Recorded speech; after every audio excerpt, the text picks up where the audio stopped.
আমার নাম হাসিনা, আমি আইনের একজন ছাত্রী। আমি আপনাকে দুইটা প্রশ্ন করব। প্লিজ একটা বেশি প্রশ্ন করবেন না। আচ্ছা, বহুবিবাহের মাধ্যমে নারীরা কোন দিক থেকে উপকৃত হচ্ছে?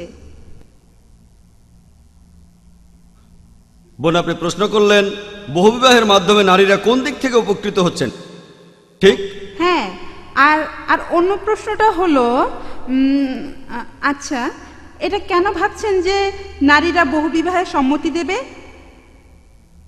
প্রথম প্রশ্নটা বহুবিবাহে নারীরা কিভাবে উপকৃত হচ্ছেন, অর্থাৎ একজন পুরুষ একাধিক বিয়ে করলে নারীদের সেখানে কোন উপকারটা হচ্ছে। উপকারটা হচ্ছে নারীর শালীনতা বজায় থাকছে, কারণ প্রত্যেক পুরুষ একজন করে নারীকে বিয়ে করলে এই পৃথিবীতে লক্ষ লক্ষ নারী থাকবে যারা স্বামী পাবে না। নারীরা তখন হয়ে যেতে পারে জনগণের সম্পত্তি। ইসলাম বহুবিবাহের অনুমতি দিয়েছে যাতে নারীরা তাদের শালীনতা বজায় রাখতে পারে, জনগণের সম্পত্তি না হয়ে যায়। আশা করি উত্তরটা পেয়েছেন।